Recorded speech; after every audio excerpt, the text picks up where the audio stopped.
the doohickeys page just now with my thoughts on the employee benefits. Sorry, I didn't get them up there before, but they are there now. Oh, you're good.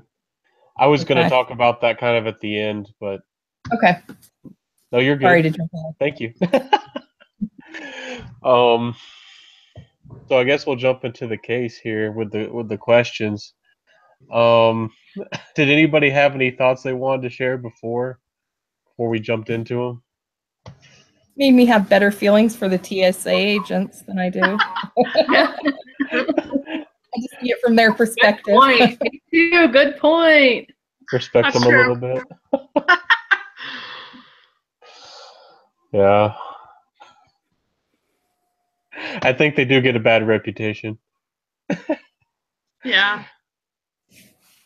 But so what do you think about working as a TSA agent? I mean, like everything involved. Shelly's like, no, I would never do it. No, I deal with the patient environment, and I know people when they're stressed, and I don't want them more stressed than me working with them. Yeah, traveling is stressful, so it would be a hard thing to do. Mm-hmm. I've thought about it. They've got openings in Salt Lake City, but I thought the same thing. I'm like, I don't know, probably not. Yeah, well, your visiting teacher would come through your line and not recognize you and be snotty, and you'd be like, I hate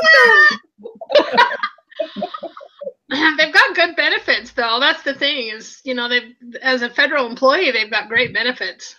They do. I haven't looked into their. I want to do it. Yeah. No. I haven't looked at their salaries. Their salaries might be good, but anyways. So it didn't seem that great, though, considering. I guess it depends on your experience and what your expectations are, but 25 to 35,000 isn't that hard to achieve in other fields. No. But their benefits and retirement are awesome. Yeah.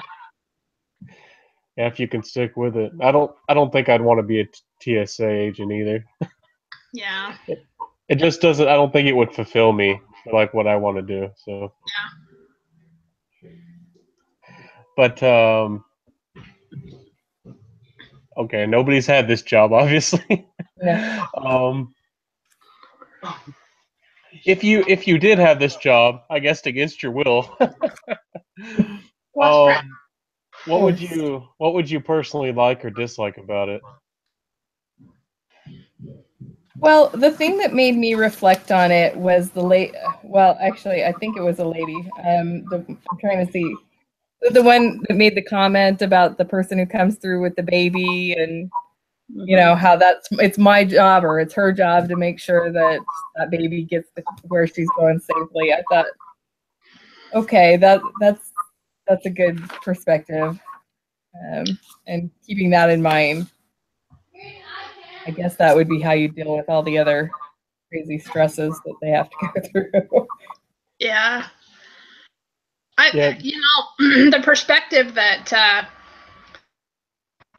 I can't remember their names. Anyway, the perspective that they had, especially the people who joined right after 9/11, that they were doing a service for their country. They were protecting them they kind of almost had that feeling of being soldiers without actually joining the military. They felt like they were doing a service.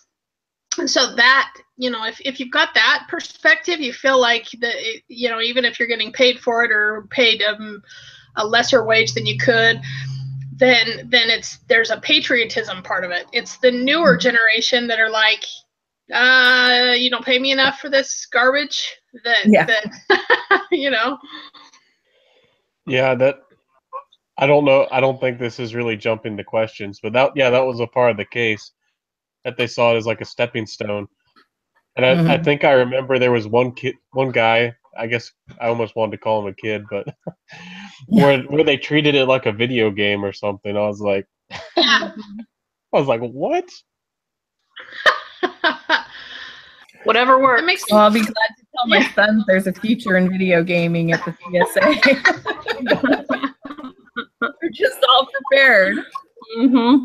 I guess if that's what you're familiar with and that's how you see the world, I thought it was kind of strange, but anyways, um, anybody else have what they if they think they would like or dislike it, like personally? I work with people all the time in sports situations, which are not actual stress situations, but they create them. You know what I mean? Like they make sports into a stressful situation, Drama. and that makes me not like people. So I don't think it would go well for me. Yeah. Yeah. I don't know for me. I mean, I like to help people, but I'm the kind of person sometimes you see that people, they can, for the most part, take care of themselves, and when people don't, and then you have to step up, it's like, it eventually gets on your nerves, and I don't know if I could do that for very long. Mm-hmm. Like 30 years. tie your shoes and, all these basic things. So. I mean, in the medical field, it's a big enough problem that they have a name for it, and it's like compassion. I forget where, but it's like where you just get used up that well that you have of compassion that you have for people, and so it's something that you have to constantly remind yourself of that you are, you're helping people, and they're in a stressful situation because they're uncomfortable or they're worried, and but people do burn out a lot on those kind of on medical fields. So I imagine it's similar or even worse with the TSA, because I've seen them take some abuse. Yeah. And clearly they do have an important job, and none of us wants anything bad to happen on an airplane, but it is stressful. So I think it would be really tough. Yeah, kind of getting into the rest of the case. Tammy, what do you think O'Reilly should have done with Sanchez? Kind of jumping into. Yeah, no problem. I haven't I haven't dealt with a lot of people who have misbehaved or done things they shouldn't have, but looking at how he handled himself, he's been working there for 8 years, and how he's handled himself so far, and his relationships with the other people and the other workers, I am definitely for leniency on him. I feel like it was a pretty major event and something needs to happen, but I was definitely leaning towards leniency. And when I read through the discipline without punishment, I kind of settled on the third level of formal reminder number 1. Same as a performance improvement discussion, except it's formal. I mean, same as an improvement discussion, except that it's formal disciplinary transaction. The manager clarifies expectations, makes sure the employee understands them and his responsibility to meet them. The employee has to come up with promises and a list of expectations that he will meet. And so I felt like that was a good, it's not going to resolve the problem. It's not going to take care of the huge problem that he made, but I feel like it's a good way to remind him that he's in charge of his work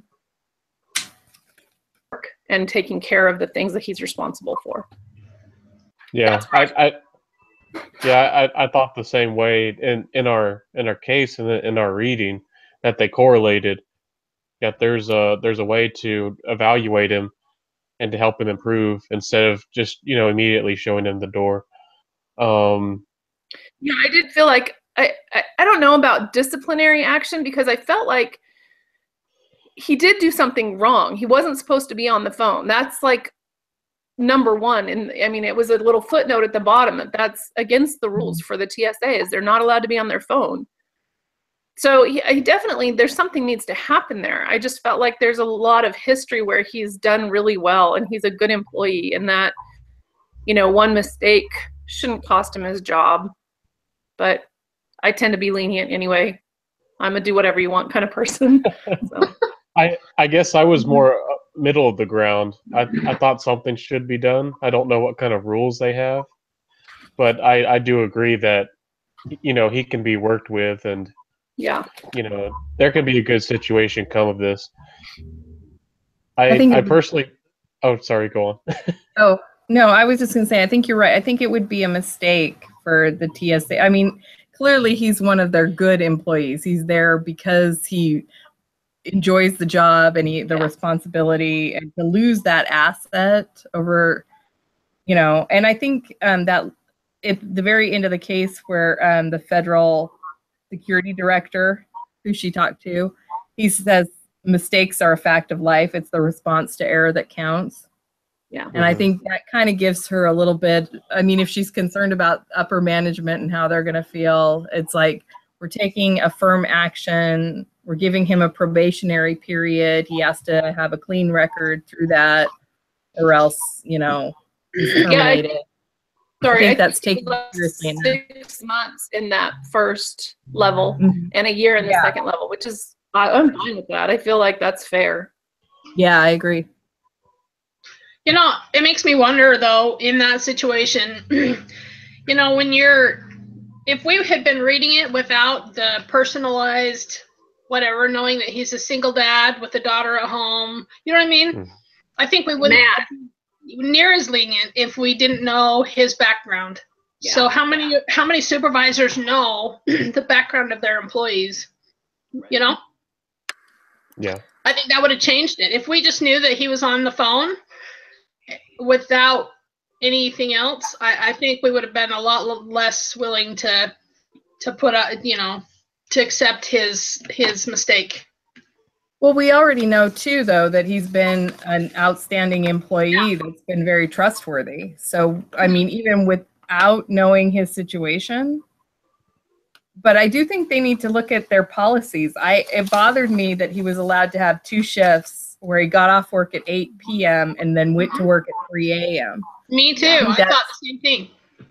You know, that's, you know, errors happen when you're tired. And I just think that's, you know, they might need to look at those policies as well. Because I think that contributed to this. Yep. Yeah, I agree. I agree too. I don't think we know those policies. Maybe he doesn't get, you know, 30-minute breaks every, I don't know what it is, like 4 hours of standing or whatever it is. Maybe it's something like that where he feels like he had to compensate, or, you know, keep in touch. Yeah. But he never was really allowed the time, and he, you know, was really trying to save that money. I'd be shocked as a federal employee that they don't get regular breaks, though. Breaks. You would think. I mean, we know they rotate throughout the shift, but it doesn't say breaks. But I would be really stunned if the federal government didn't do like 15-minute breaks at least every 4 hours, half an hour to an hour for lunch. But I mean, you know, maybe they were short-staffed and he worked through them. We don't know that. Yeah. I just think that's too little time. Yeah, he didn't even. There wasn't even 8 hours of. I mean, between the 2 shifts. So that means that travel time and eating. I mean, how much sleep could he really have gotten? You know. Along with that, I don't remember in the case if there was much discussion about overtime. Maybe they need to look and, you know, see if they're paying overtime or if they should, and maybe that would help somebody like him in his case. And I agree too that you shouldn't have so many consecutive hours. Does anybody else have any suggestions about, you know, how I think it's important to remember that his mistake wasn't caused by being tired, and you know, a double shift isn't unheard of. People can do that. His mistake happened because of something he actually did, of using the phone when he wasn't supposed to. So yeah, I think that change in policy on consecutive shifts is a good idea, and I think that should be looked into, definitely. But in his case, I actually was really concerned, not thinking he shut down, you know, airlines for hundreds and hundreds of people across the United States by that one small mistake. And I'm sure Right. he even said that he was so upset about it. But I mean, imagine being a traveler who doesn't know what the cause was or doesn't know the man. I mean, how many How problems frustrating would it that cause? Yeah, with people all across the United States. be? Right. It's a big deal. It Yeah. is.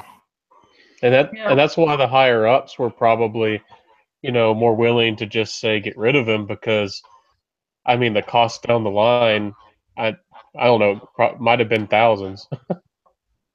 Yeah. It's true. So let's see.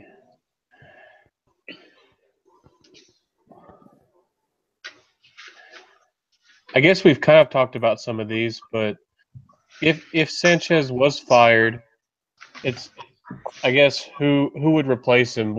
I guess to word that better, what kind of person do you think should replace him, or what kind of employees do you think should be worked into being a TSA agent?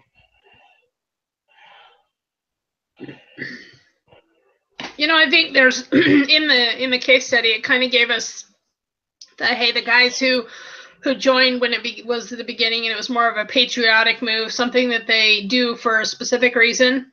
I'm not sure that those people are necessarily out there anymore. And so not necessarily, sometimes anymore in the workforce, it's not who you should get, it's who you can get. Who are they going to be able to get to replace him? They're going to get a video gamer that thinks that he's, you know what I mean? Like, Yeah. they're just people like Sanchez or whatever. He's there and he enjoys his job and he does it well, generally speaking. And you may be replacing him with somebody who is using this as a stepping stone, or maybe this is their first real employment, and they're not going to stay long. I mean, it's you're giving up experience because of a mistake, Mm-hmm. I wondered if they shouldn't try to recruit like military. Yeah. Like they are always talking about how vets and things have trouble finding jobs, and I thought, well, maybe this is something that plays into the patriotic side and helps them figure out what they're trying to do. In the future, gives them some transition time. Yeah. I guess my concern with that is the stress. A lot of times vets come home with with PTSD or some other psychological issue that stress would aggravate. That's true.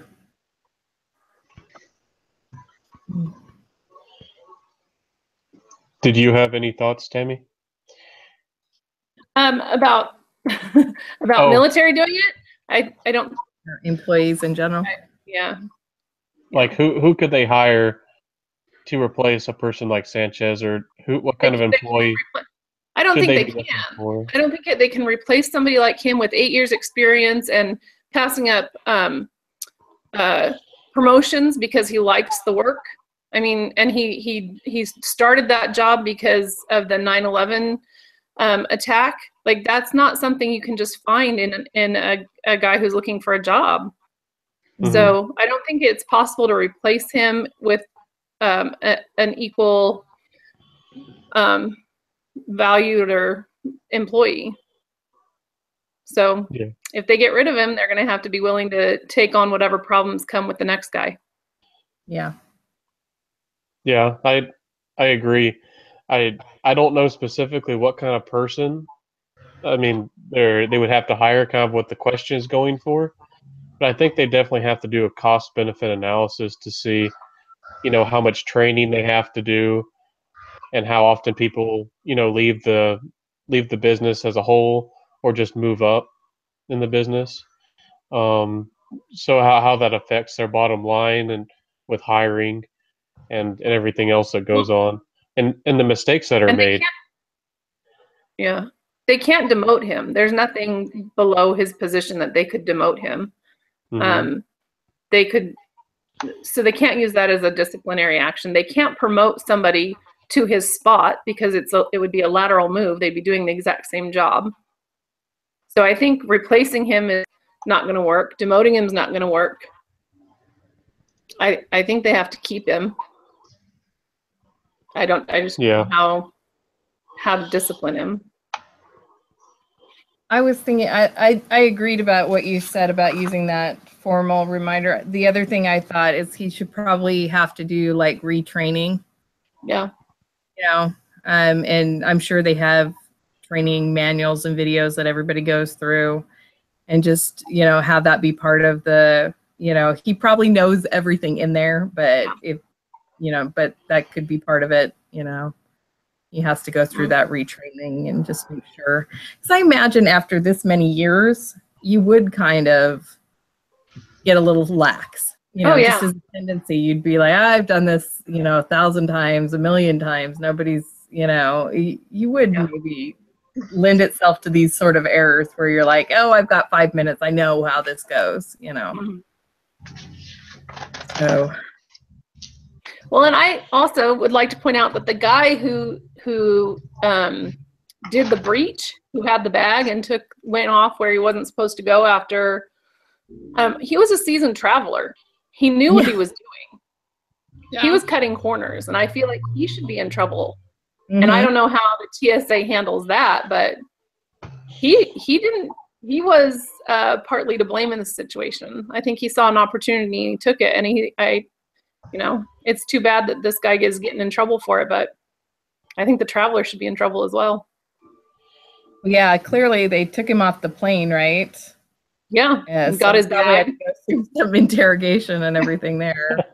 If anything, he was made uncomfortable. Yeah. If nothing else. Lose some travel miles. I don't know. It could be anything. I think just the whole incident surrounding him is probably that kind of, I mean, that's probably as much, whatever, you know, discipline as he really needs. I mean, that's a big deal. I mean, and it would be embarrassing, you know? Yeah. Yeah. Let's see. So it doesn't look like we have anybody here who wants to fire him. Speak out if you do. It's okay.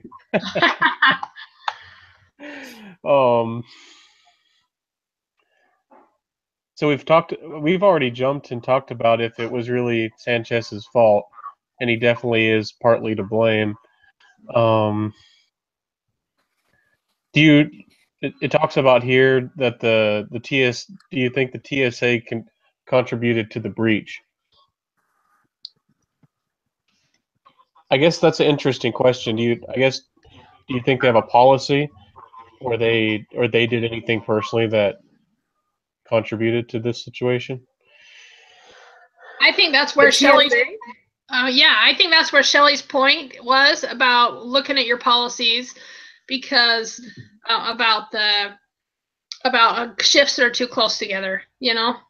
He probably was calling his daughter maybe because he hadn't had a chance to talk to her and make sure that things were okay. You know what I mean? Like shifts that are so close together that they're, you know, may have contributed to this.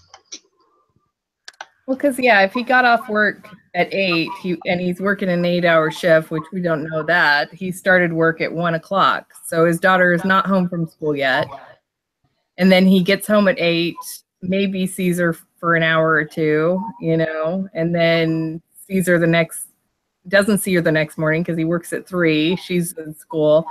Yeah, I just don't think that allows for enough off time, especially for a stressful job. Yeah. The other thing I'd like to see clarified is Benjamin's point about what is the situation for breaks. You know, can he say, I need to talk to my daughter at, you know, she'll be home at, you know, 2 o'clock. Can I have this time? Or I need to talk to her before she goes to school, so you can figure out when to take the breaks and things like that. So that would be helpful, you know, because, you know, sometimes you just got to talk to your kids or your family member or something, and it's not technically an emergency, but, you know, the teacher's going to call in the middle of your day and, you know, something like that, you know. or your car needs to go into repair, and taking it out of the realm of family, and you got to talk to the mechanic to say, yeah, do that job. You know, those things happen, and they're not emergencies, but you still got to take care of them. And they're also within, there's time constraints on each of those, whether or not your child's at home, whether or not before they go to bed, or whether the shop is open, whatever it is, there's a window that you have to hit. So that may be something to, you know, look at for policy.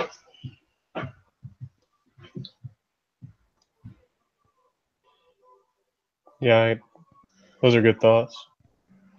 I only thought of that because I had to take my van in to have the radiator replaced this week. So that's personal experience. Yeah.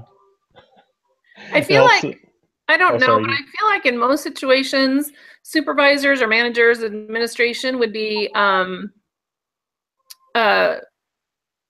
to letting employees take care of those situations, or giving them like, you know, okay, you've got 5 minutes to go on a break to do that. But in his situation, he shouldn't have, I mean, even though we have those situations, even though they come up, he's in a position where he needs to be alert to his surroundings and not on the phone, and it's a policy of them to not be on the phone. So I think that he's still wrong. Does that make sense? I mean, I'm not saying he's right, but yeah. Okay. So he needs to have somebody to cover his area of responsibility. Yeah, even if it's like, I got to take a bathroom break, and you call when you're in the bathroom. Yeah. Yeah, I agree. Okay. Yeah, I agree he's wrong. I just think that, you know, when looking at it as a whole, if I was the TSA, I think looking at some of these things, you know, if there was an option of being able to have people, you know, rotate out at a time that's good for them or something, you know what I mean? Is the TSA responsible for this? No, I get that. But there are probably policies that would help to alleviate this if it was a consistent issue across the board. Yeah, agreed.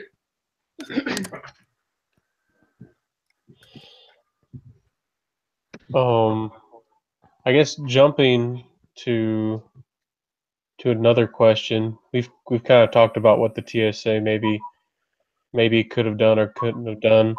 Do you think they could have done anything to prevent the situation? I mean, we've kind of gone into it, so we might not have too much to talk about there. Well, and I've never seen a TSA situation. Now, granted, I'm not a huge traveler, but I've never seen it where there wasn't a little bit of redundancy in employees.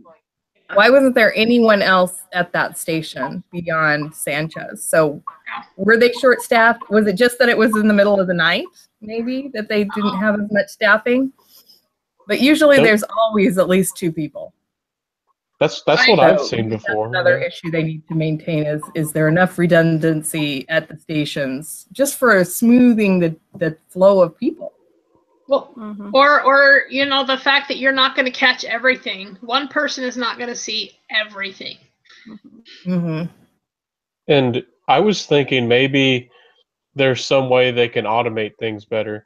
I'm not saying automate necessarily to get rid of Sanchez, you know, like like Walmart, electronic, you know, registers. I mean, like, what can they do to, you know, to make it safer? Maybe they have tickets or that have some kind of way of scanning that makes it not only faster but more secure.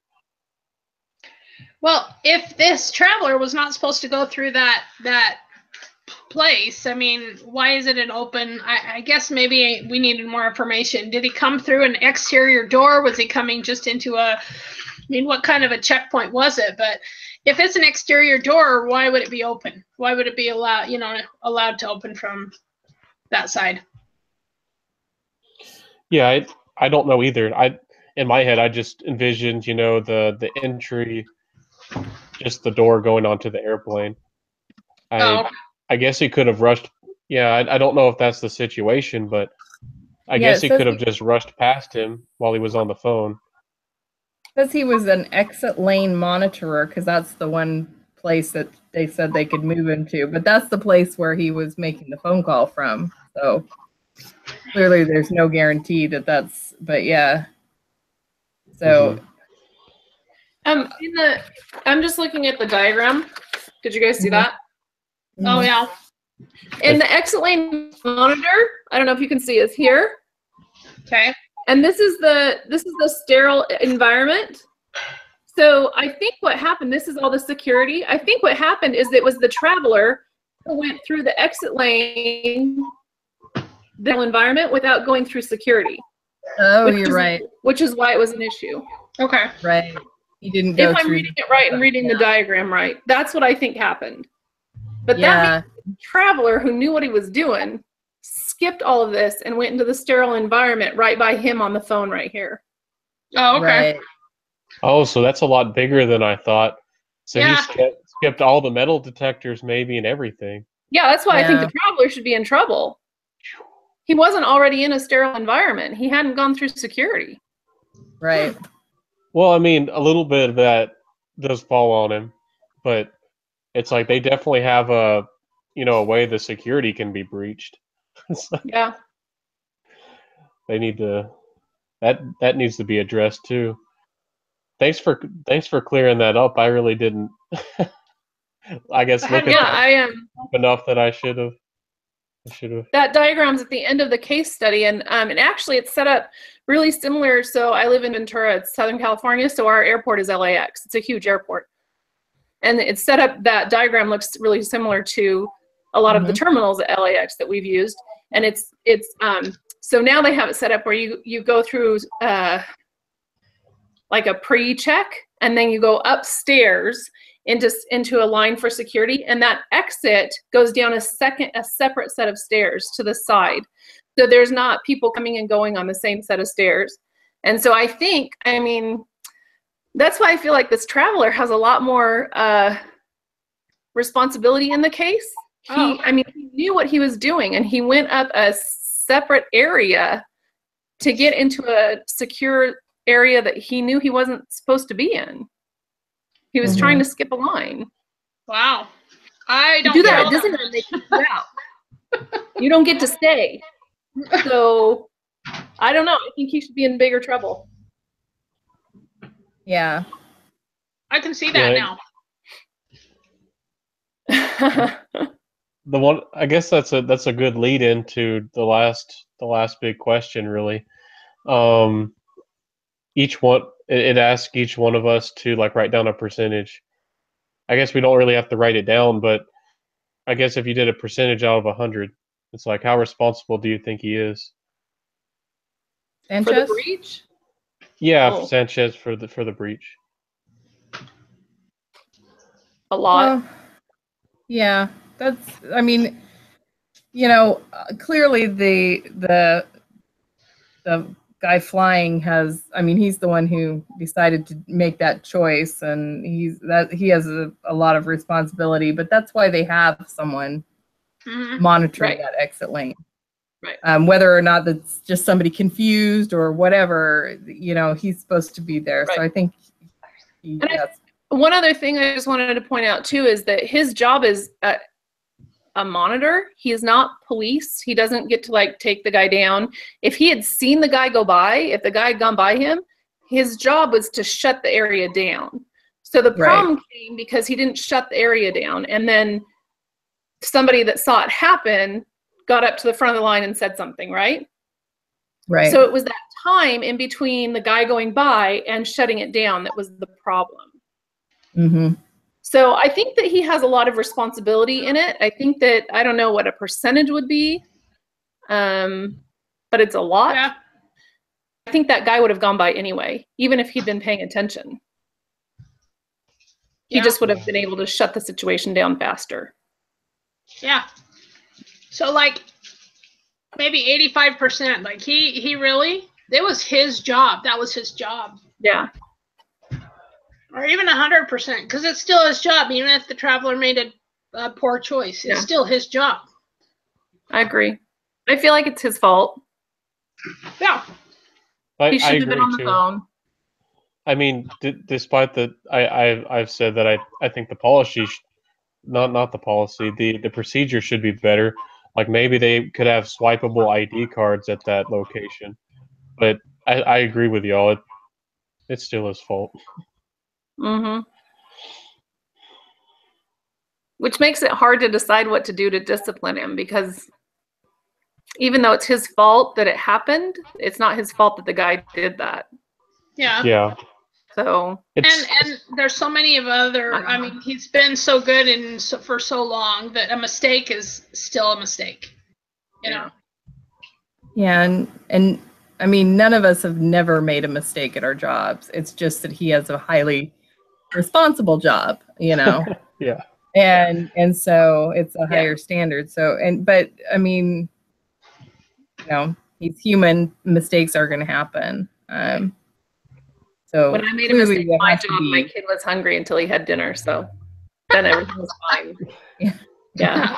I didn't shut down half the United States flights. Exactly.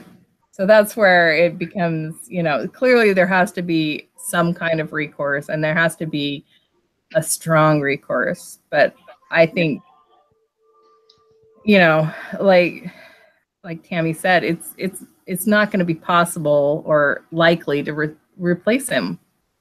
And he's a really good asset, you know. So unless there's a pattern here that we don't know about, that he's always calling his daughter at this time of day or something, you know, then I'm in favor of just a formal stern reprimand. punitive, you know, writing him up, putting him on probation, you know, making him go through training, whatever you want to do up to terminating him, I think is legitimate. I agree. Yeah. Yep. Me too.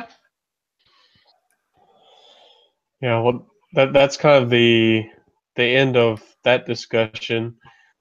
I guess we can talk about the doohickey now. Yay! Just a little bit. I'm over the doohickey problem. Oh. It's hard to look at the same thing for so long and now have to figure. You know what I mean? Like, Yep. Well, and many solutions do more than one thing. You know, it's like, do I need a new solution, or can I use the old solution that would also work in this circumstance? I did the same thing. I clicked on it, and I'm like, there has to be a different case that we're working with. It's the same thing, but different aspects of it. We actually got a good grade though on our last one, on number 2. Yay! Yeah, I noticed. I was excited. Yeah. Yeah, I was really happy with that.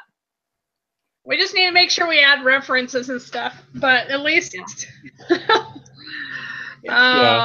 Even if we don't, we can still get an A. So yeah, it was good. It was good. I hope I didn't do too much, but I don't know if y'all had a chance to look at it. But I kind of got sections or quotes from the case and gave kind of lead-ins, which a question could be based off for every solution. So I wasn't sure how you were doing that, Benjamin. I just started writing over the top. I thought you were doing that. Sorry, for structure. You can remove it or whatever. I was just trying to help out everybody because I had the same problem. So I decided I was just gonna put that all down and see, you know, just as a resource from what I was seeing in my head. Yeah, well, if you meant it as a lead-in, I think I messed us up because I thought you meant fill in over the top here of this for this problem. Oh no! So I went and did the benefit. You don't have to use it at all. I was okay. No, nothing's wrong. Well, I mean, we still have time to figure out the final structure, so that's fine. Yeah, yeah, I did go in and add the 4 points for benefits. Not that, you know, of course, anybody can go in and look at it and spruce it up if you feel so inclined. But I did go in and add those 4 points. Yeah. This afternoon. Okay. I still got to finish up my section. Was everybody okay with the assignments that I put down in it? Yeah. Yeah, I'm fine. Yeah. Mm-hmm. Is this due Monday or next Monday? I think After Thanksgiving? Before? It's not all week. Oh yeah, it's after Thanksgiving, like the Monday after. What are we doing for Thanksgiving? I don't really want to meet with y'all. No. Sorry. You don't love us that much? I mean, you're invited to my house for Thanksgiving dinner if you want to come, but but not through Google Hangouts. yeah, I'm not sure I want to do a hangout. Has anybody looked ahead to see if we have a case study that we need to do for next week? I would guess I we have not. Very good idea. I can do that now. Study, if they're being nice to us. Who knows? I'm looking to.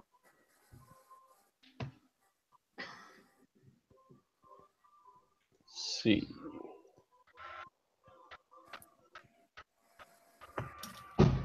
It looks like we do. I think it's gonna follow the same structure. Yeah, we do. Okay. Do we want to? We want to move our meeting? Do we want to do it on Monday? I meant Wednesday. Yeah, I would prefer Wednesday than Friday. Wednesday works for me. Yeah, I can make Wednesday work. Same time, 3:30 Mountain Standard. Yeah? Yeah. Cool. I better put it in I'm my. gonna move it on my calendar so I don't forget. Oh, me Yeah. too. Yeah. I'll send out an email and Okay. and hopefully John reaches out to us too. So Yeah. Who wants to lead next week? I can lead. I haven't done it for a while. Okay.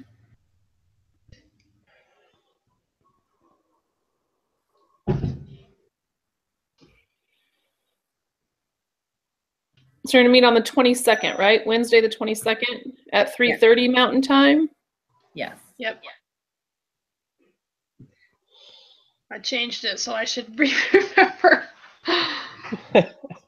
Yep. It's in the brain. I know. I did it too.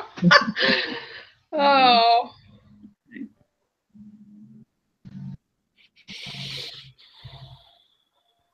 well, if I think that's Okay. everything. Does anybody have anything else that we need to talk about? Did anybody think that the Idaho wage laws and stuff are a little antiquated?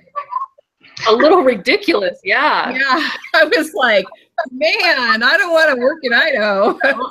like no breaks and nothing. Yeah. I was surprised about the no break thing. Yeah. I was I think That's the I first called thought I had. No break. I'm from Mississippi, and I'm like, we got those. I'm pretty sure Utah's laws are the same. So Really? there's a lot of things that are very similar. I'm like, oh, yep, we should just be one big state. Yeah. You don't get away with that stuff in California. No. We are. It's a complete opposite. Yeah. Our employees are pampered. Oh, if it was California with the Sanchez guy, he'd have a union squad behind his Sure. back. He would never, yeah. That job until the day he died. Yeah.